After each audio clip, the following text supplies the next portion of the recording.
quiero empezar haciendo unas preguntas. La primera es, ¿qué significa ser cristiano? ¿Qué significa ser cristiano? Y son preguntas que yo a veces le hago a las personas, le hago a aquellos que vienen o nos visitan por primera vez o después ya cuando cojo confianza. ¿Qué significa ser cristiano? Y muchas son las respuestas que me he encontrado al hacer esta pregunta. Algunos dicen, es un estilo de vida. Otros que creen que son mucho más profundos dicen, no es una religión, es una relación. Y con eso uno queda impactadísimo. Algunos dicen, es tener a Dios como amigo que me ayuda en todo momento.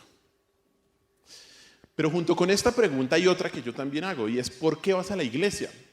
¿Por qué asistes a una iglesia? Y algunos dicen, bueno, porque me siento bien. Otros, para crecer como persona. Otros también dicen, porque es un lugar en donde me aceptan y me aman. Y algunos mucho más sinceros dicen, porque tenía un problema y en la iglesia me ayudaron. O cuando yo llegué a la iglesia, se me solucionó el problema. ¿Mm? Pero una última pregunta que hago luego es, bueno, ¿y por qué eres cristiano? ¿Por qué eres cristiano? ¿Por qué dices que eres cristiano? Y aquí a veces hay un gran silencio. Y algunas respuestas que he escuchado son porque mis papás son cristianos, porque me caen bien los cristianos, de verdad, o porque una vez me invitaron a una iglesia y ahí me quedé, y por eso me volví cristiano. Esas son algunas de las respuestas que he escuchado, pero tristemente la mayoría de estas respuestas distan muchísimo de lo que la Biblia dice, de lo que significa ser cristiano o de por qué debemos venir a la iglesia. ¿Cómo respondemos estas preguntas entonces? Bueno, en primer lugar, entendiendo que el cristianismo no se trata de usted. El cristianismo no se trata de usted. Ser cristiano no se trata de usted, ni de sentirse bien, ni de solucionar sus problemas, ni de nada que ponga en el centro al ser humano. Ser cristiano o venir a la iglesia no se trata de usted. No se trata de cómo se siente usted, de qué puede hacer Dios por usted, o ni siquiera, y escúcheme bien, de obedecer una serie de reglas. Ser cristiano no se trata de eso. El cristianismo se trata de Cristo. Ser cristiano consiste en morir a usted mismo para que Cristo viva. Y esto incluye morir a sus metas, morir a sus sueños, a su comodidad, a sus expectativas y muchas otras cosas por seguir a Cristo. Y tal vez usted ha estado en la iglesia por muchos años, pero si usted no ha entendido que ser cristiano se trata de Cristo y no de usted, ni de lo que usted quiere, pues déjeme decirle que tal vez usted no es cristiano. Porque ser cristiano se trata de conocer y rendirse a la persona de Cristo. Y si usted no lo ha hecho, ahí sí le puedo decir, si usted no se ha rendido a la persona de Cristo y se ha entregado a Él, usted no es cristiano. Usted es un simpatizante. Usted es un amigo de cristianos. Usted ha podido escuchar muchas predicaciones y sabe que esta es la verdad. Pero si usted no ha rendido su vida a Cristo, usted no es cristiano. Puede que usted haya llegado a la iglesia por alguna situación difícil que a usted le pasó. Y eso Dios pudo haberlo utilizado para llevarlo a los pies de Cristo.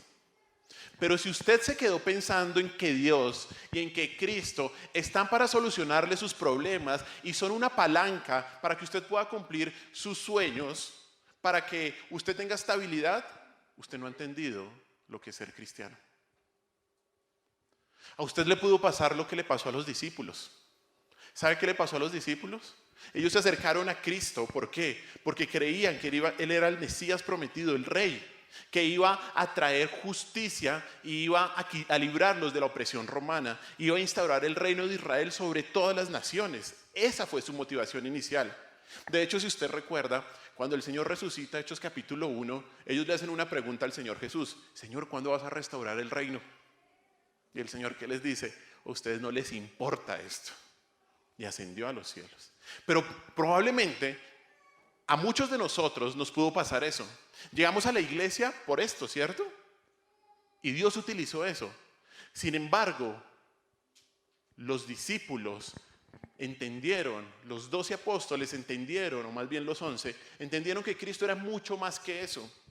Entendieron que Cristo era el salvador de su alma y que el reino de Cristo era mucho más grande que cualquier reino terrenal. Y que ellos debían rendir sus vidas en arrepentimiento a Cristo como Señor y Salvador, porque Él y solo Él es Rey.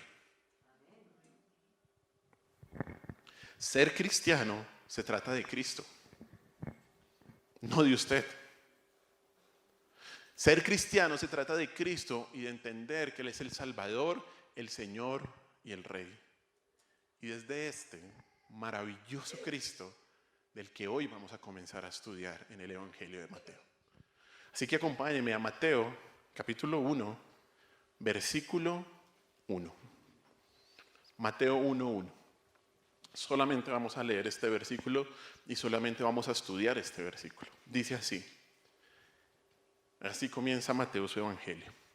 Libro de la genealogía de Jesucristo, hijo de David, hijo de Abraham. Pare ahí. Hijo de David, hijo de Abraham. El Evangelio de Mateo tiene un tema predominante y es que Jesús es rey. Ese es el tema de Mateo. Jesús es rey. Mientras que el Evangelio de Marcos presenta a Cristo como siervo, el de Lucas como el hombre perfecto y el de Juan como el Hijo de Dios, Mateo hace una presentación, una proclamación y una documentación de que solo Jesús es rey. Solo Jesús es rey. Y este énfasis no solo se ve en las múltiples citas que usted se va a encontrar cuando lee el Evangelio de Mateo sobre las profecías cumplidas. Usted se va a encontrar constantemente, sobre todo en Mateo, en esto. Así dijo el profeta, esto se hizo para que se cumpliera lo que había dicho el profeta o cosas así. Pero también vemos este énfasis por las constantes palabras que nos muestran de que Cristo es rey. Por ejemplo, se habla del reino de los cielos o se menciona la palabra el reino de los cielos 32 veces. El reino de Dios se menciona 4 veces. Solo la palabra el reino se menciona 15 veces y el rey se menciona 8 veces en el Evangelio de Mateo. Hay un constante énfasis en Mateo en mostrar que él quiere es describir al rey y a su reino. Antes de ver o de estudiar específicamente este versículo, es necesario, y esto sucede cuando empezamos a comenzar un libro de la Escritura, debemos comenzar examinando algunos aspectos del contexto histórico, del contexto cultural para entender mejor el mensaje de Mateo. Y lo primero es entender que el Evangelio de Mateo fue el primero de los evangelios que se escribió. Se cree que se escribió más o menos entre el 40 y el 50 después de Cristo. Si usted se da cuenta, se escribe muy poco tiempo después de que Jesús haya muerto y resucitado. El consenso unánime de los padres de la iglesia se les llama a los primeros creyentes después de los apóstoles, que surgieron en el siglo II, o sea, entre el 100 y el 200 después de Cristo. El consenso unánime de ellos fue que el primer evangelio escrito fue Mateo. Y por eso es que el Evangelio de Mateo siempre aparece de primeras en todos los cánones del Nuevo Testamento. Debido a la época en que fue escrito, 40 después de Cristo, su audiencia es primordialmente ¿quiénes? Muchos cristianos judíos. Muchos cristianos con un contexto judío, quienes eran el grupo mayoritario de la iglesia en ese momento. Y de esto nos vamos a dar cuenta cuando leemos el Evangelio por el constante énfasis en la ley, en la cultura judía, en el templo y en otros aspectos que nos muestra que Mateo tenía en mente una cultura judía, unos receptores de su mensaje básicamente en el contexto judío. Estos cristianos judíos se estaban preguntando, ¿qué pasó con el reino que Jesús predicó y que enseñó? ¿Qué ha pasado con el reino que se prometió que iba a ser establecido? Por otro lado, aunque no era el grupo mayoritario, también habían cristianos que no eran del pueblo judío, como se llama en la Biblia, cristianos que son ¿qué? Gentiles. Y ellos también tenían muchas preguntas. Por ejemplo, ¿qué función realiza la iglesia en el programa divino del reino? ¿Cuál es el plan de Dios que tiene para la iglesia y para los gentiles? De hecho, el evangelio de Mateo es el único evangelio que menciona la palabra iglesia. Los otros evangelios no la mencionan, en Mateo capítulo 16 y Mateo capítulo 18. Por todas estas preguntas, era necesario que los cristianos tuvieran por escrito las verdades concernientes a la persona y a la obra de Cristo el Rey. Y Mateo fue utilizado por Dios para escribir un tratado tanto histórico de la vida de nuestro Señor Jesucristo, como un tratado teológico y didáctico que nos iba a enseñar con respecto a Cristo el Rey. Como su nombre lo indica, el Evangelio de Mateo fue escrito ¿por quién? Por Mateo. Y este hombre fue uno de los 12 discípulos originales de Cristo, uno de del grupo inicial de los 12. Pero antes de que Mateo se convirtiera en discípulo de Cristo, era un cobrador de impuestos. Un cobrador de impuestos. O como la Biblia lo dice, ¿era un qué? Un publicano. Un publicano. Y era un publicano en la ciudad de Capernaum. Su llamamiento, y acompáñenme ahí, lo vemos en Mateo capítulo 9, versículos del 9 al 13. Vaya a Mateo capítulo 9, versículos del 9 al 13, en donde vemos el llamamiento de Mateo. Dice ahí la palabra en Mateo capítulo 9, versículos del 9 al 13. Dice así: pasando de allí, Jesús de allí, vio a un hombre llamado Mateo, que estaba sentado al banco de los tributos públicos, y le dijo: sígueme.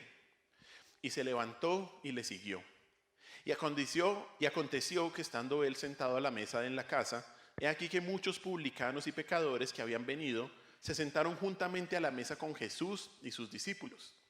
Cuando vieron esto, los fariseos dijeron a los discípulos: ¿por qué come vuestro maestro con los publicanos y los pecadores? Al oír esto, Jesús les dijo: los sanos no tienen necesidad de médico, sino los enfermos. Id pues y aprended lo que significa: misericordia quiero y no sacrificio, porque no he venido a llamar a justos, sino a pecadores al arrepentimiento. Ahí nos muestra que Mateo fue un cobrador de impuestos, un publicano. Y de hecho, que Mateo haya sido un cobrador de impuestos fue una ventaja para escribir su evangelio. ¿Sabe por qué? Porque los cobradores de impuestos, los publicanos, los recaudadores, estaban dispuestos a hacer todo tipo de anotaciones. Todo tipo de anotaciones, así como la DIAN, y ahora mucho más con la declaración exógena, ¿no? Todo tipo de anotaciones, ellos llevaban en cuenta absolutamente todo. Seguramente en el transcurso que pasó Mateo con Cristo, él empezó a hacer todo tipo de anotaciones de lo que veía de su Señor, y eso fue lo que dio origen a lo que hoy conocemos como el Evangelio de Mateo. Ahora, como se da cuenta ahí también en esa lectura que hicimos, los cobradores de impuestos eran absolutamente despreciados por su propia cultura, ya que ellos trabajaban para el Imperio Romano y se enriquecían recaudando los impuestos de su propio pueblo. La ley romana decía, por ejemplo, que ellos debían recaudar el 10% y dárselo a Roma, pero que ellos también podían poner, por ejemplo, el 11, el 12, el 13 o el porcentaje que quisieran y cobrarlo, y tenían la autorización de Roma y soldados para cobrar ese impuesto. Entonces, por eso es que ellos eran absolutamente despreciados por su propio pueblo, porque estaban sacándole al pueblo de una manera engañosa el dinero que ellos tenían. De hecho, como vemos en Mateo 9, la élite religiosa veía a los cobradores como gente muy pecadora, tan pecadora que cualquier persona que estuviera con ellos se le empezaba a tratar como un pecador, dañaba su reputación, como se lo dicen al Señor Jesús en el versículo 10 y 11, cuando le dicen: ¿por qué estás comiendo con publicanos? ¿Por qué estás comiendo con recaudadores de impuestos? Pero la respuesta del Señor Jesús acá es impresionante.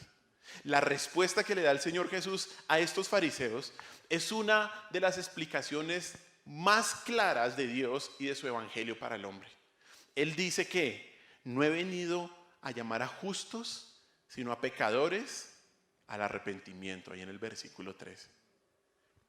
Piense por un momento, Mateo, un recaudador de impuestos, colocando esto en su evangelio, ¿no?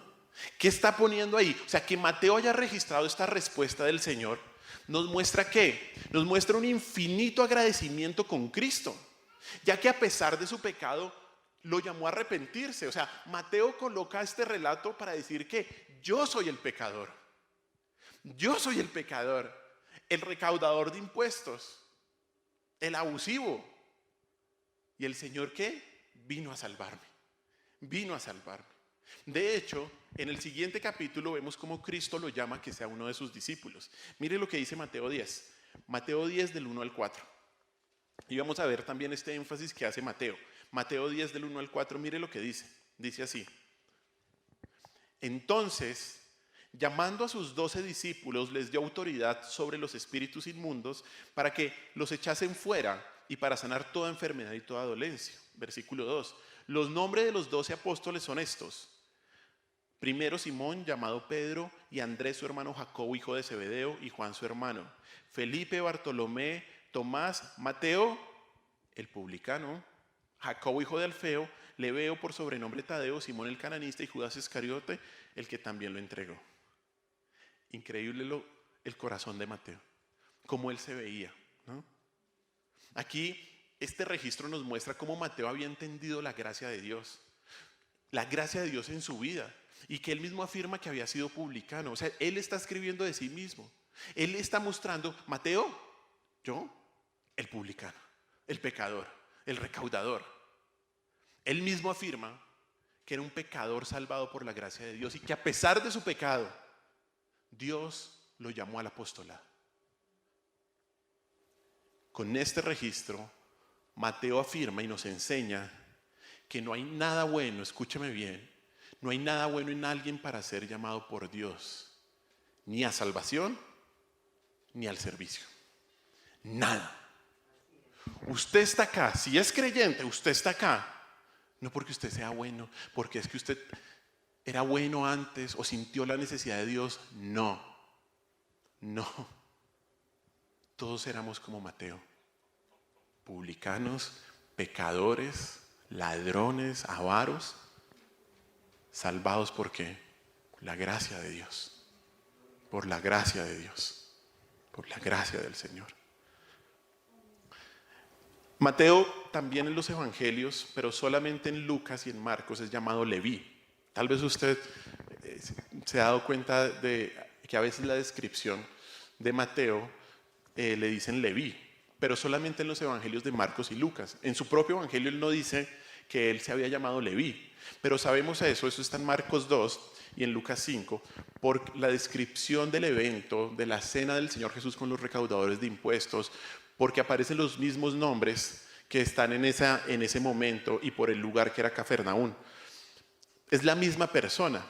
Sin embargo, luego de su llamado, el nombre de Leví no vuelve a aparecer más, sino aparece solamente el de Mateo, en Lucas y en Marcos. Y esto no es raro que pase en la Biblia. No es raro que esto pase después que una persona se encuentra con Dios, que verdaderamente se encuentra con Dios. ¿Se acuerda? Abraham se convirtió en ¿quién? En Abraham. Jacob se convirtió en Israel. Simón se convirtió en Pedro. Saulo se convirtió en Pablo. Y es probable que Mateo, que significa don de Dios, eso es lo que significa Mateo, don de Dios, fue el nombre que Jesús le dio a Leví luego que se encontró con él.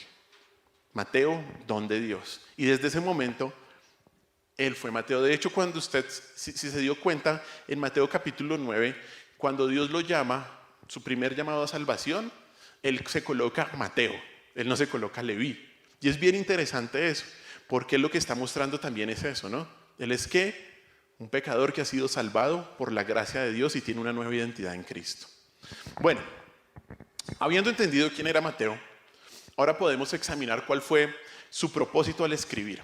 Y esto lo vemos en el primer versículo. Vuelvo otra vez a Mateo capítulo 1, versículo 1. Mire lo que dice ahí, y lo vuelvo a leer porque no es muy largo y ese es nuestro estudio. Dice así: libro de la genealogía de Jesucristo, hijo de David, hijo de Abraham. Comienza diciendo ahí, libro de la genealogía de Jesucristo. Para nosotros esto es una manera muy extraña de comenzar un libro. Sin embargo, para el pueblo judío, que recordemos que era la audiencia principal de Mateo, las genealogías son muy importantes, muy importantes. Los judíos estaban muy interesados en las genealogías, pues este era el registro del linaje de una persona, y en este caso sería un hecho de gran importancia trazar el linaje de Jesús para comprobar su derecho al trono. Por eso comienza diciendo las genealogías, para mostrar que Jesús tiene derecho al trono. De hecho, Mateo, al mencionar la palabra Jesucristo, el nombre Jesucristo, quiere mostrar que la genealogía que va a decir a continuación es la genealogía del rey que se ha estado esperando por años y años. Y esto porque el nombre de Jesucristo, sencillamente el nombre, ya nos muestra que de quien se iba a hablar es del rey que va a venir. El nombre Jesucristo es un compuesto de dos nombres, Jesús y Cristo, pero de hecho sería mejor decir Jesús el Cristo. Jesús el Cristo. Luego de un tiempo, esto se formó una manera sencillamente única de llamar al Señor por un solo nombre, Jesucristo, pero realmente es Jesús el Cristo. El primer nombre, que es Jesús, significa Jehová es salvación. Jehová es salvación. Y esta palabra o este nombre nos muestra el carácter salvador que iba a venir a tener el Señor Jesús. Jehová es salvación. De hecho, ese era un nombre muy común en el primer siglo. Y en el Antiguo Testamento lo reconocemos también con el nombre de Josué, que significa Jehová es quien da la salvación. Es el nombre personal del Señor y describe su misión salvadora, su misión, la misión con la que vino aquí a la tierra a salvar. El segundo nombre se utiliza más que todo como un título del Señor Jesús. Mire lo que dice Mateo 1, versículo 16. Ahí está mucho más claro. Mateo 1, 16. Dice así: y Jacob engendró a José, marido de María, de la cual nació Jesús, ¿qué? Llamado el Cristo. ¿Ve que después Mateo lo coloca? Entonces, el Cristo, y esa palabra Cristo es el título de él. La palabra Cristo viene del hebreo Mashiach o Mesías, como lo conocemos en español, y significa ungido. Ungido. Y esto se refiere al oficio de nuestro Señor. ¿Quién era el ungido en Israel? Muchas veces tenemos muchas tergiversaciones de lo que es la palabra ungido, pero en el Antiguo Testamento, que es de donde sale esta palabra, la palabra ungido significa cuando Dios comisionaba a ciertas personas para ciertos oficios, o eran comisionados también ciertas cosas para servicio, por ejemplo, del templo. El Señor ungía, por ejemplo, a reyes. ¿Se acuerda cuando el Señor ungió a través del profeta Natán a David? ¿Lo ungió para qué? Para el reinado. Lo capacitaba para un oficio en específico. ¿Listo? Así, eso era lo que significaba ser ungido en el Antiguo Testamento. Pero esta palabra también es muy importante porque es casi como un sinónimo del futuro rey que iba a gobernar a Israel. Déjeme llevarlo a 1 Samuel capítulo 2, versículo 10. 1 Samuel capítulo 2, versículo 10, que ahí nos muestra una similitud con respecto a esta palabra. ¿Listo? Todo esto que yo le estoy diciendo, y a veces la primera predicación de un libro es con muchos datos, pero es para hacer el caso de lo que el Señor está mostrando en el libro, ¿no? Mire lo que dice 1 Samuel capítulo 2, versículo 10. Dice así: delante de Jehová serán quebrantados sus adversarios, y sobre ellos tronará desde los cielos. Jehová juzgará los confines de la tierra, dará poder ¿a quién? A su rey, y exaltará el poderío ¿de quién? De su ungido. Entonces, estas son dos palabras que van en paralelo, siempre. Mesías, lo que está diciendo, esta es la palabra que utiliza en 1 Samuel, es ese rey que iba a venir. Ana está haciendo una oración profética ahí en Samuel sobre ese rey. De hecho, el Antiguo Testamento va a mostrar constantemente la promesa de este Mesías rey que iba a gobernar el pueblo. Esto era una promesa que se estaba dando, o bueno, que se había dado y que se estaba esperando. Y déjeme llevarlo a otro capítulo de otro libro de la Biblia. Daniel capítulo 9, versículo 25 y 26. Daniel capítulo 9, versículo 25 y 26. Miren lo que dice ahí.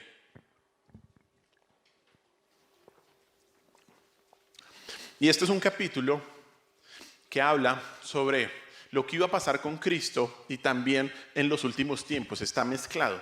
Pero solamente céntrese en Mesías y en el rey que iba a venir, el Mesías príncipe.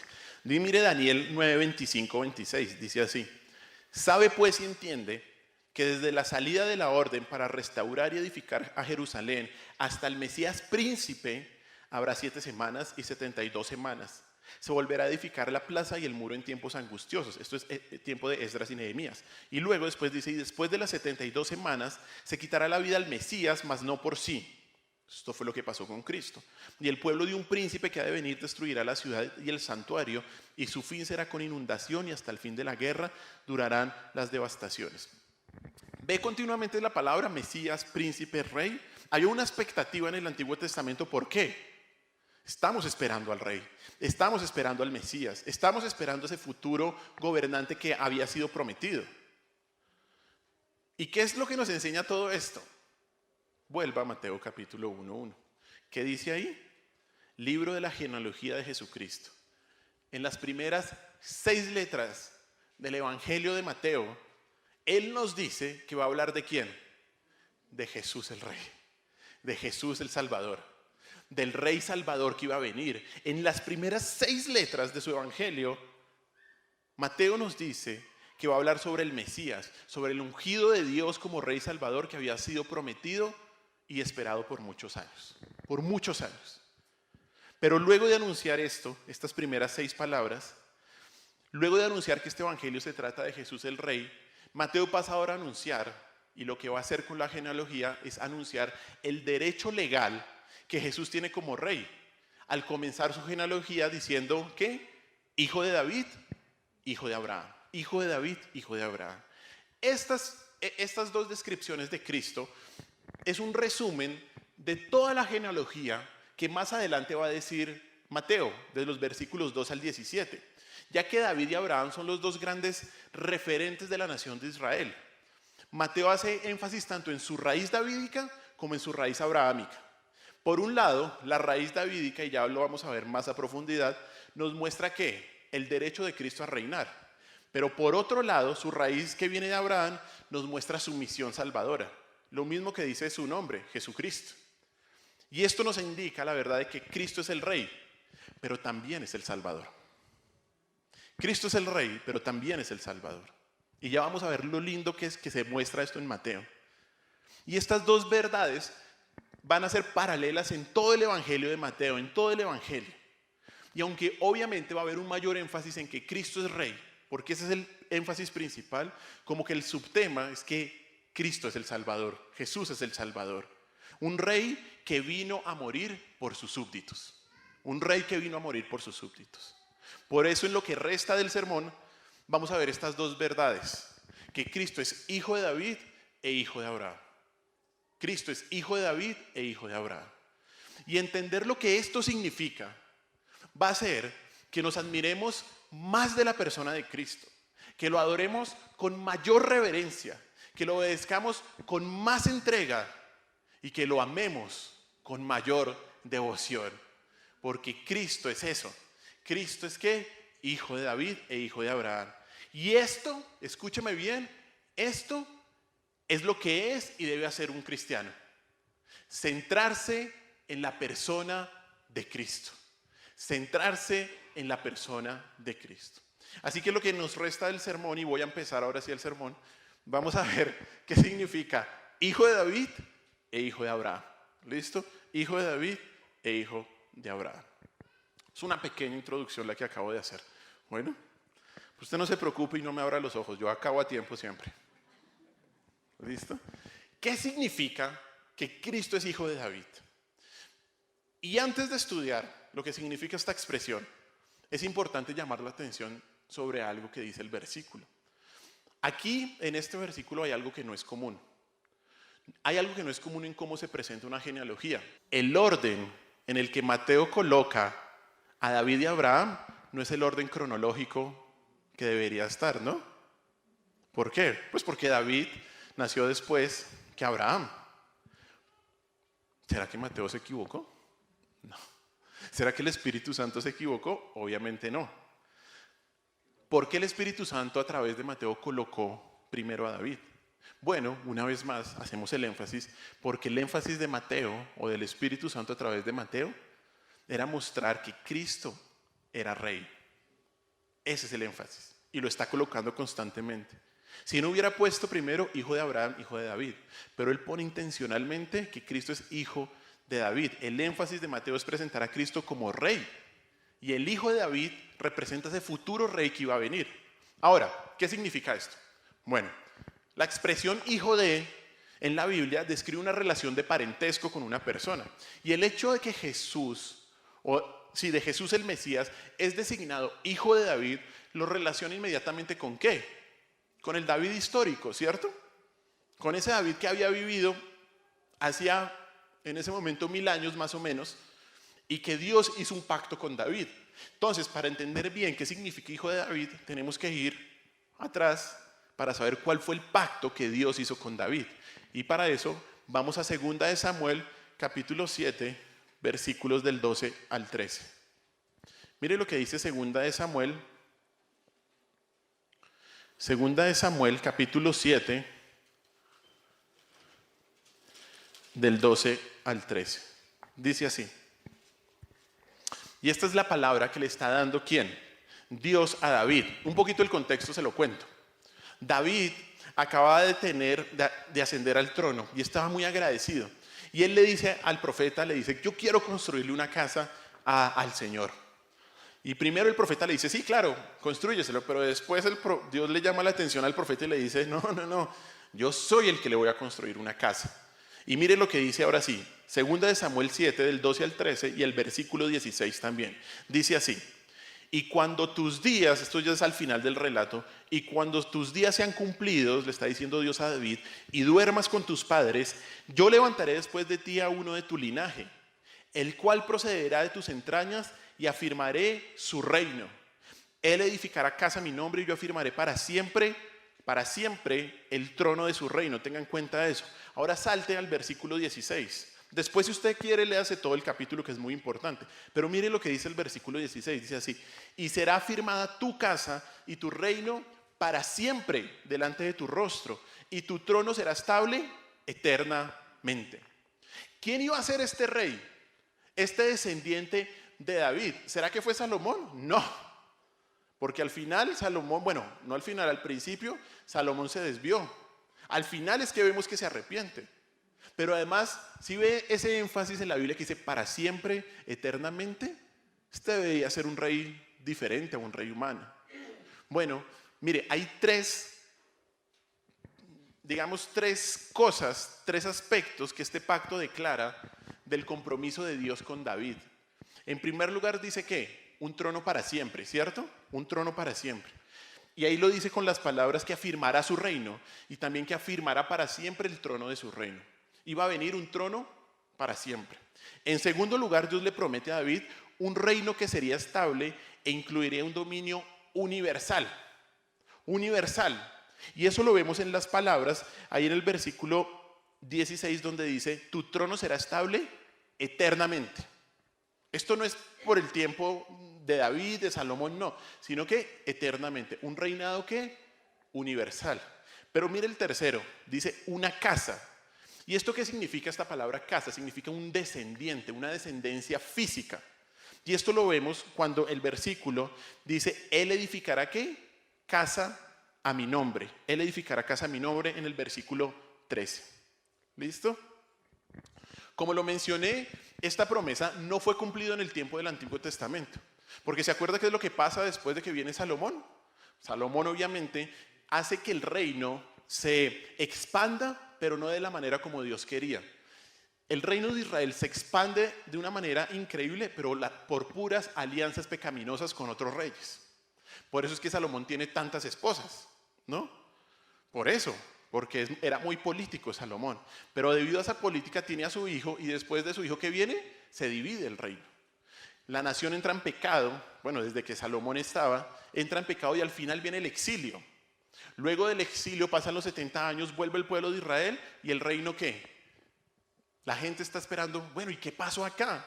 O sea que esta promesa no se cumplió en el tiempo del Antiguo Testamento, para nada. De hecho, eso era una expectativa constante. ¿Cuándo va a venir el Mesías? ¿Cuándo va a venir el rey que nos va a liberar de la opresión, del exilio? Y cuando volvieron lo mismo, ¿cuándo va a venir el rey? De hecho, en los tiempos de Cristo, esa expectativa era la que estaba primando en todo el pueblo. Mire lo que dice Mateo 12, 22 y 23. Mateo 12, 22 y 23. Todo esto es súper importante para que cuando usted lea el Evangelio de Mateo, usted lo entienda. ¿Listo? Y esta es la labor que hacemos aquí en la iglesia. Entender la Biblia. Para que usted después la entienda mejor en su casita. ¿Listo? Mire, Mateo 12, 22 al 23. La misma expectativa. Dice así, versículo 22 y 23. Entonces fue traído a quien, a Cristo, un endemoniado ciego y mudo, y le sanó, de tal manera que el ciego y mudo veía y hablaba. Y toda la gente estaba atónita y decía, ¿será este aquel quién? Hijo de David. ¿Será este hijo de David?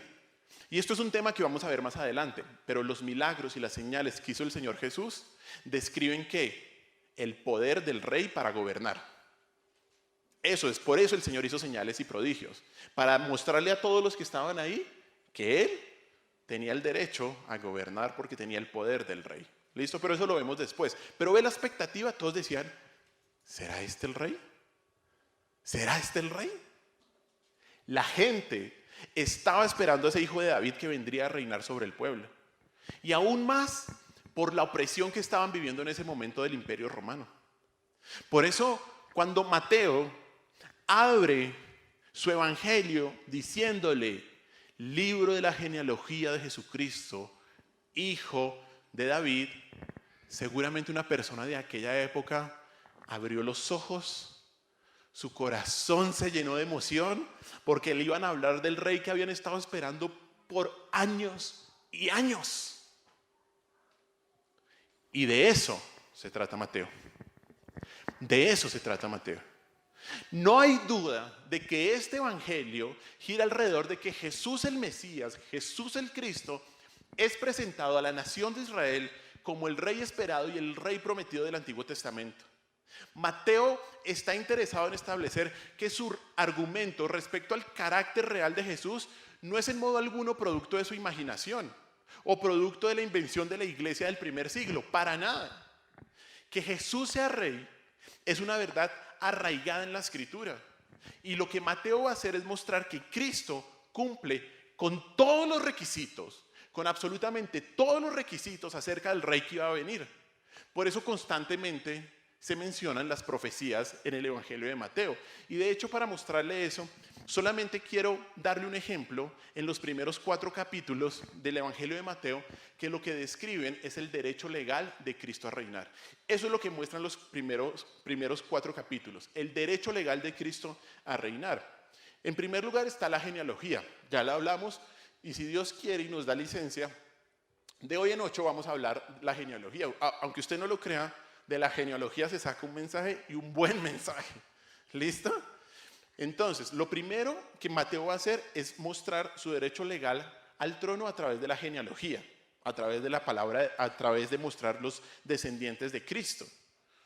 Si Jesús va a ser proclamado rey, entonces debe haber pruebas de que proviene de un linaje ¿qué? Real. Del linaje en este caso ¿de quién? De David. Eso es lo primero. En el segundo capítulo, y en segundo lugar, Mateo va a mostrar cómo Jesús nace donde las profecías habían dicho que el rey iba a nacer. Déjeme mostrarle ese versículo, Mateo capítulo 2, versículos del 4 al 6. Mire cómo dice la Biblia. Mateo 2, 4 al 6. Dice así: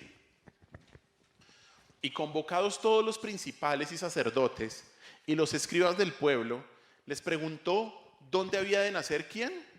El Cristo, el Rey, el Mesías. Usted entienda que esa es la palabra.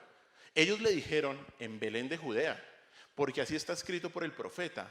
Y tú, Belén, de la tierra de Judá, no eres la más pequeña entre los príncipes de Judá, porque de ti saldrá un guiador que apacentará a mi pueblo Israel. ¿No? ¿Dónde iba a nacer Cristo? Donde las profecías habían dicho. En Belén, en Belén. Entonces Mateo también explica eso y lo vamos a ver cuando estudiemos el capítulo 2. Pero mire el capítulo 3. Aquí se muestra, como decían las profecías, que el rey debía tener ¿qué? Un precursor. Un precursor que funcionaba como el embajador del rey anunciando que el rey estaba pronto a venir. Eso se utilizaba mucho en el Antiguo Testamento. Cuando un rey de un imperio iba a visitar a otro reino, primero mandaba la embajada. Y esto es lo que está haciendo así. Y esto había sido profetizado 700 años antes por Isaías. Mire Mateo 3, del 1 al 3. Dice así Mateo 3 del 1 al 3. Dice, en aquellos días vino Juan el Bautista predicando en el desierto de Judea y diciendo, arrepentíos porque el reino de los cielos se ha acercado. Pues este, o sea Juan, es aquel de quien habló el profeta Isaías cuando dijo, voz del que clama en el desierto, preparad el camino del Señor, enderezad sus sendas. Increíble, ¿no?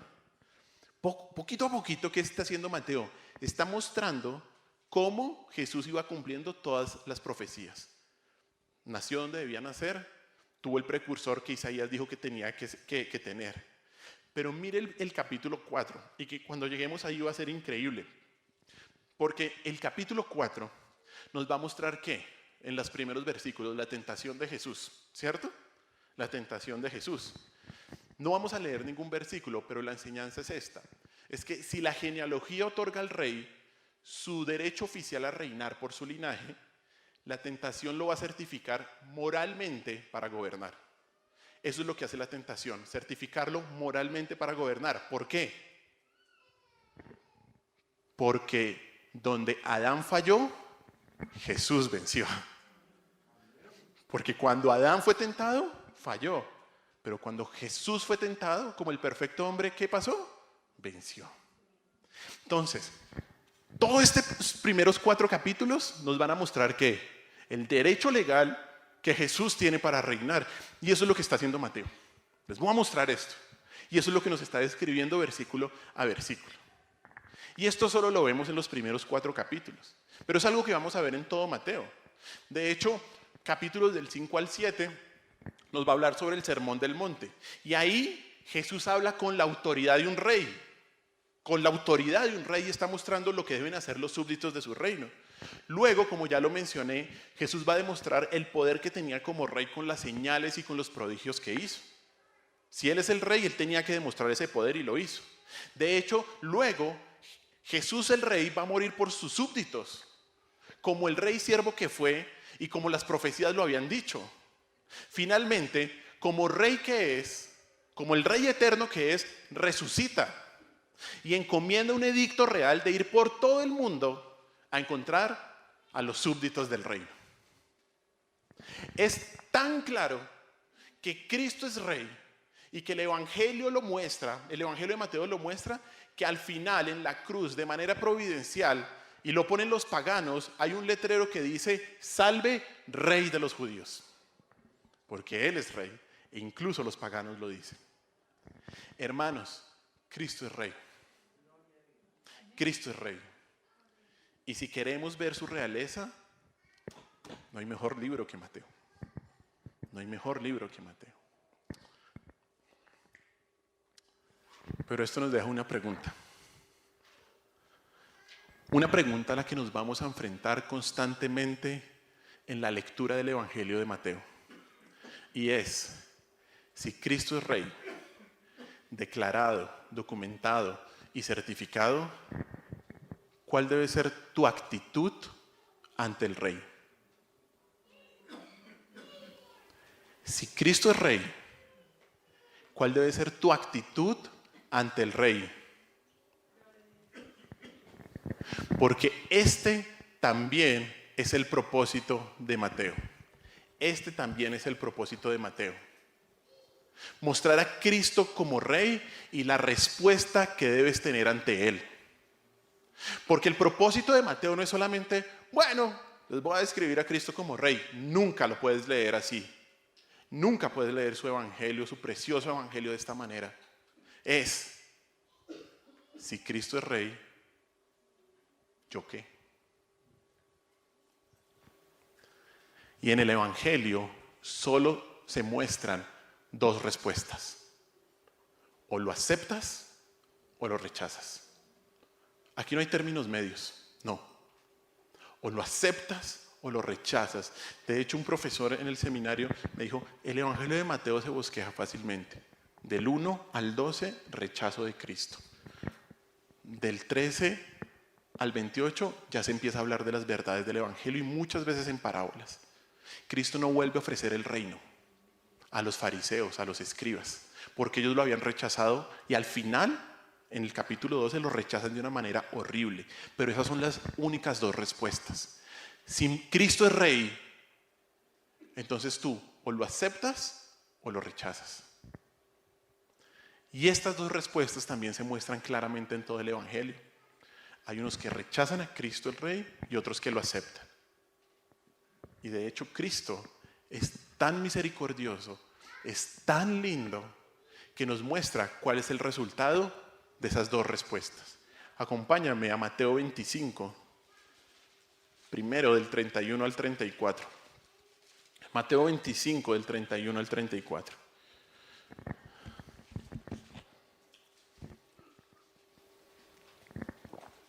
Mire lo que dice ahí. Cuando el Hijo del Hombre venga en su gloria y todos los santos ángeles con él, entonces se sentará en su trono ¿de qué? De gloria, su reino. Y serán reunidas delante de él todas las naciones y apartará los unos de los otros como aparta el pastor las ovejas de los cabritos, y pondrá las ovejas a su derecha y los cabritos a su izquierda. Entonces, ¿quién?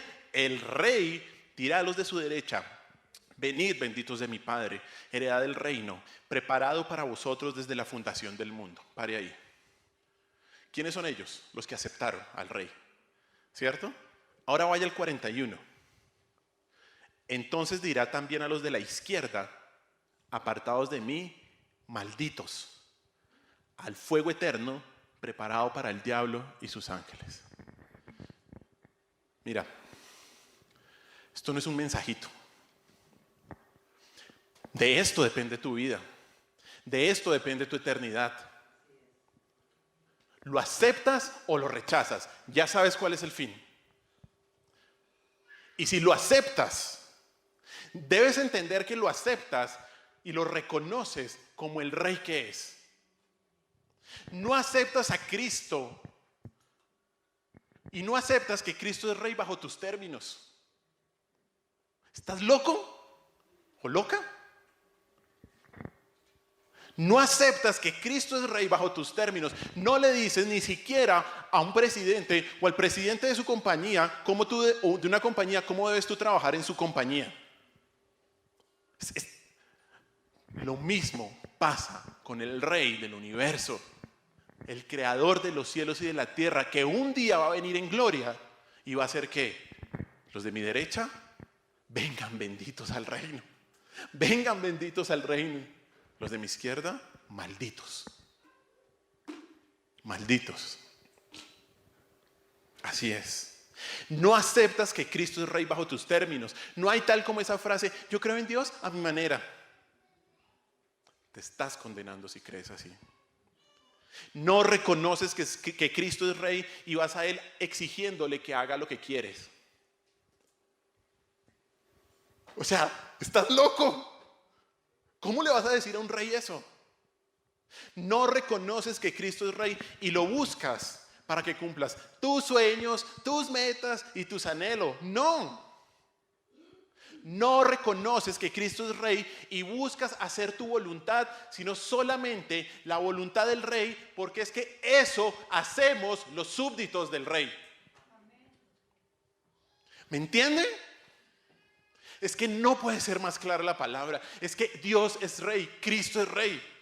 ¿Usted qué es? Un simple esclavo, si es que ha aceptado a Cristo y no lo ha rechazado. Cristo es rey. Cristo no es un muñeco de peluche con el que piensas que puedes hacer lo que quieres. Como esa frasecita que algunos dicen: es que soy hija del rey, es que soy hijo del rey y Dios me puede dar a mí lo que quiero porque yo soy hijo del rey.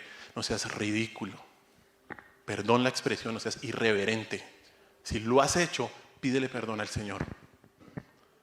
Porque eso es ser irreverente. ¿Ante quién? Ante el rey. Él es rey. ¿Y qué hacen los que vivimos en su reino? Lo que diga el rey. Lo que diga el rey. Lo que diga el rey. Quienes tienen a Cristo como rey, viven para el rey, aceptan la voluntad del rey, son felices porque sirven a ese rey, honran al rey con su actuar, sufren por el rey y si es necesario, morirían por el rey. Como lo va a decir más adelante en Mateo capítulo 5, en el sermón, donde dice, bienaventurados los que por mi causa los persigan y los maltraten. Amén. Ser cristiano es tener a Cristo como rey. Nada menos que eso. Nada menos que eso. Eso es lo que significa ser hijo de David. Que Cristo es hijo de David. Segundo, Cristo es hijo de Abraham. Cristo es hijo de Abraham. Como vimos, el tema predominante es Mateo como rey. Pero este segundo tema también se ve en todo el Evangelio, de que Cristo, Jesucristo, es hijo de Abraham. Y tiene que ver con la salvación que ese rey vino a ganar por sus súbditos. Y esta expresión, así como hijo de David, esta expresión nos conecta directamente, la de hijo de Abraham, con Abraham y con el pacto que Dios hizo con Abraham. ¿Listo? Por eso también es tan importante entender bien el Antiguo Testamento. ¿Y dónde está ese pacto? ¿Génesis qué? Muy bien, Génesis 12. Esto yo lo estoy repitiendo constantemente en las clases. Génesis 12. Mire lo que dice Génesis 12, del 1 al 3. Mire lo que dice Génesis 12, 1 al 3. Dice así. Pero Jehová había dicho, Abraham, vete de tu tierra y de tu parentela y de la casa de tu padre a la tierra que te mostraré. Y haré de ti una nación grande, y te bendeciré y engrandeceré tu nombre y serás bendición. Bendeciré a los que te bendijeren y a los que te maldijeren maldeciré, y serán benditas en ti todas las familias de la tierra. Primero y muy importante, esto se lo dijo Dios ¿a quién? ¿Esto Dios se lo puede decir a usted? Un enfático no. No. Porque a veces hay gente, pastores, que dicen, en mí serán benditas todas las familias de la tierra. Hombre pecador eres. Mucho cuidado, porque esto además es una manera también de interpretar correctamente la Biblia. Sobre todo el Antiguo Testamento, pero también el Nuevo Testamento. Usted debe tener en cuenta cuando Dios habla, a quién está hablando. Evidentemente hay un principio detrás, donde podemos aprender de lo que el Señor está diciendo. Pero siempre que usted lea la Escritura, usted fíjese, Dios a quién le está hablando, en qué circunstancias le está hablando. Bueno, ¿listo? Y este es uno. Pero mire, volviendo al tema central, es el pacto que Dios hizo con Abraham. Y aquí lo vemos en Génesis capítulo 12, el Señor lo vuelve a repetir en Génesis 15, pero lo que quiero tomar son estos primeros tres versículos. Al igual que con David, Dios promete a Abraham tres cosas. Mire lo que promete. Primero, hay una bendición personal. Una bendición personal. ¿Qué le dice Dios a Abraham? Te bendeciré, engrandeceré tu nombre y serás de bendición. Algo muy importante para la época en la que él estaba. Dios iba a bendecir a Abraham. Y por eso iba a mostrar que Dios estaba con Abraham. ¿Listo? Primero, una bendición personal. En segundo lugar, hay una bendición nacional. ¿Por qué? Porque ahí dice en el versículo 2 que haré de ti ¿qué? Una nación grande. ¿Esto a quién se refiere? ¿A usted y su casa y a sus vecinos? No. A Israel. A Israel. A su familia no, a su iglesia tampoco. ¿Es verdad? No. ¿Listo? Entonces, una bendición ¿qué? Nacional. Primero, una bendición personal. Segundo, una bendición nacional con respecto a Israel. Y tercero, una bendición ¿qué? Universal. ¿Por qué? Porque ahí dice, serán benditas ¿en qué? En ti todas las familias de la tierra. Todas las familias de la tierra. Esa palabra en ti es muy importante. Esa palabra significa simiente. En ti, en la simiente de Abraham, iban a ser benditas todas las familias de la tierra. Pregunta que a usted se le tiene que venir a la mente inmediatamente. ¿Cómo iban a ser bendecidas todas las familias de la tierra en Abraham? ¿Cómo? Por medio de un hijo de Abraham. Un hijo que iba a venir ¿a qué? A traer salvación a la humanidad. Y esto lo vemos claramente en Gálatas, Pablo lo expone claramente y por eso traigo a colación este versículo.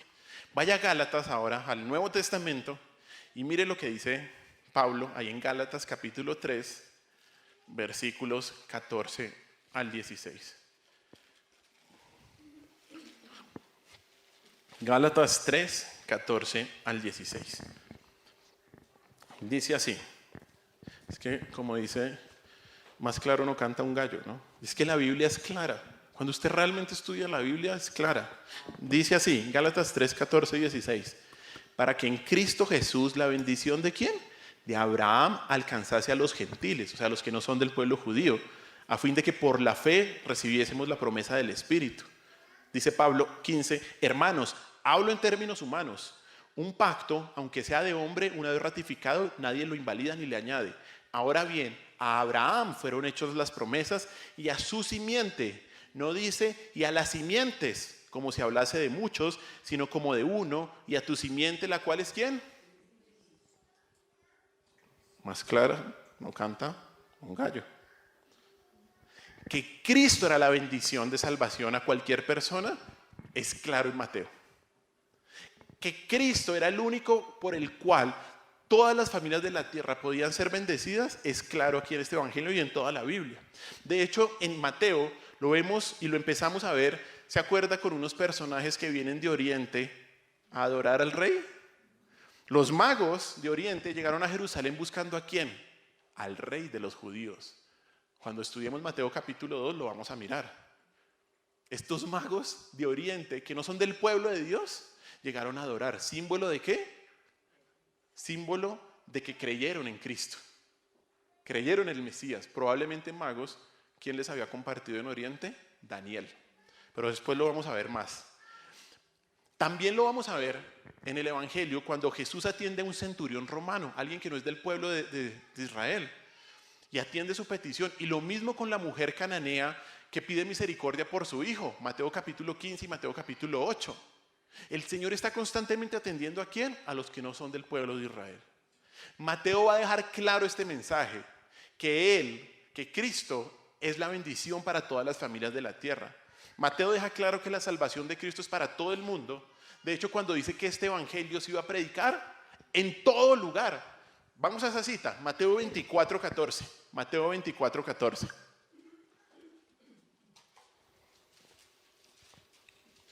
Dice Mateo 24, 14. Dice así la palabra. Yo ya llego. Dice así.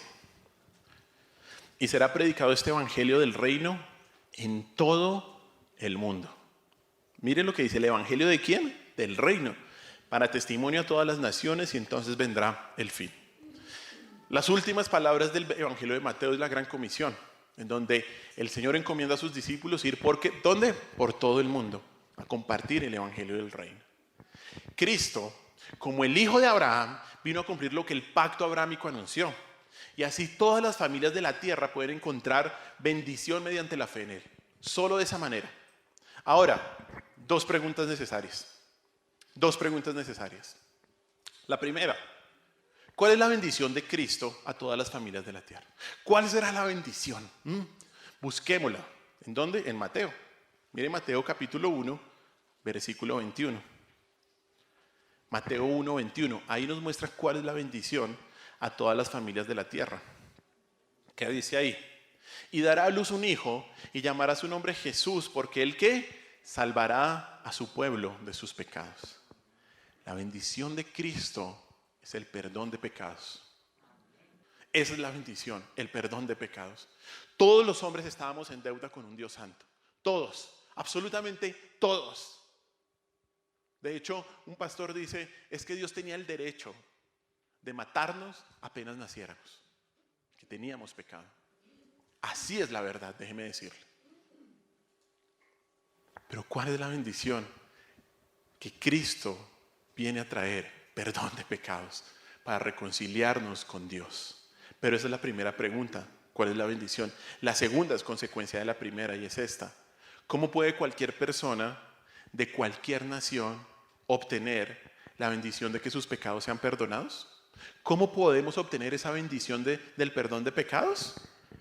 Vamos a Mateo, capítulo 4, versículo 17. Mateo 4, capítulo 4, versículo 17. Dice así: desde entonces comenzó Jesús a predicar y a decir: arrepentíos, porque el reino de Dios se ha acercado. Quiero contarle algo. Y ya se está dando cuenta que hoy sí me voy a pasar unos minuticos, además porque tenemos la cena del Señor y nunca lo quiero hacer con afán. Pero y tampoco quiero dejar o hacer con afán esto. Mateo capítulo 4, 17. Este es el inicio del ministerio del Señor Jesús. Capítulo 1, 2, 3 y parte del 4 ha estado el ministerio privado, digámoslo así, no ministerio privado. La tentación, nos describe el nacimiento del Señor, la visita de los magos, todo esto, ¿no? El ministerio de Juan el Bautista. Pero en su primera aparición, en el primer mensaje del Señor Jesús, ¿el que predicó? Arrepentimiento. Él no predicó 5 pasos para obtener la bendición económica. Él tampoco predicó 3 pasos para ser libre de la tristeza. 8 pasos para tener sanidad emocional, que hoy en día está tan de boga. No, Él no predicó eso. El Señor Jesús predicó el arrepentimiento de los pecados, porque este es el verdadero problema del ser humano. Porque esto es lo único que lleva a una persona al reino de Dios. Si realmente se ha arrepentido de sus pecados. Cristo predicó que el ser humano se debe arrepentir. ¿Sabe por qué? Porque ha ofendido a un Dios santo. Y solo al arrepentirse y creer en Cristo como Rey y en su sacrificio en la cruz, sus pecados pueden ser perdonados y aún así ser salvos. Porque por gracia sois salvos por medio de la fe, y esto no de vosotros, pues es don de Dios, para que nadie se gloríe. ¿Por qué Cristo es el hijo de Abraham? Porque solo en Jesús, cualquier persona de cualquier nación que crea en Él y en su sacrificio puede obtener el perdón de Dios y por ende la salvación de la condenación eterna mediante el arrepentimiento de sus pecados. Por eso Él es el hijo de Abraham. Este es nuestro maravilloso Rey. Nuestro Rey, escúcheme bien, Rey siervo. Increíblemente, Rey siervo, y esto voy a hablar algo el martes, un Rey siervo que se sacrificó por sus súbditos. ¿Qué rey hace eso? No lo hay. Rey siervo que se sacrificó por sus súbditos y así les da la entrada a su reino por toda la eternidad. Esta es la bendición que se le prometió a Abraham y la bendición más grande que usted puede obtener. Esta es la bendición más grande que usted puede obtener. La bendición no es que se le solucionen sus problemas. La bendición más grande es que usted se ponga a cuentas con el Dios eterno a través de Cristo el Rey. ¿Quieren esa bendición? Arrepiéntete, arrepiéntete, arrepiéntete, arrepiéntete. Cree en Cristo como Rey y serás salvo. Acepta la oferta que hoy Dios te está haciendo una vez más. No esperes al día de mañana. El día de hoy es el día de salvación. Mañana puede ser el día de la condenación. ¿Qué significa ser cristiano? Ser cristiano significa rendirle a Cristo como el Rey, significa rendirse a Cristo como el Rey soberano del universo. Ser cristiano significa que Cristo es tu Salvador. Él es el Hijo de David y el Hijo de Abraham. El cumplimiento de las promesas divinas hechas siglos atrás.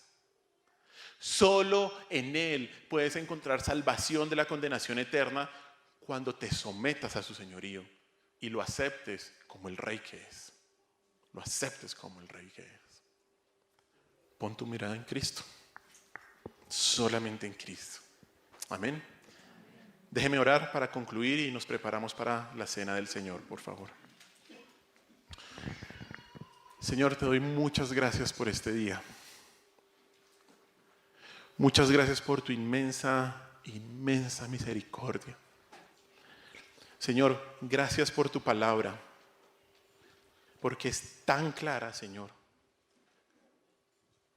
Gracias por tu palabra, Señor, porque no solamente son datos históricos, sino que es tu palabra que es viva y eficaz y que traspasa nuestro corazón. Señor, yo te pido que si en este momento, en este lugar, hay alguien que no te tiene a ti como rey, verdaderamente como rey, Señor, tú traigas en primer lugar convicción de pecado. Señor, que tú le muestres su pecado y que ha ofendido a un Dios eterno y que por eso necesita tu perdón, que por eso necesita arrepentirse y ser librado de la condenación, porque de no hacerlo será maldito y se irá al fuego eterno. Señor, yo te pido que en tu misericordia, Señor, tú obres el mayor milagro que puede existir, y es el milagro del nuevo nacimiento. Y que tú pongas esa convicción de pecado, esa necesidad del arrepentimiento en aquellos que tal vez no son verdaderos súbditos del Rey.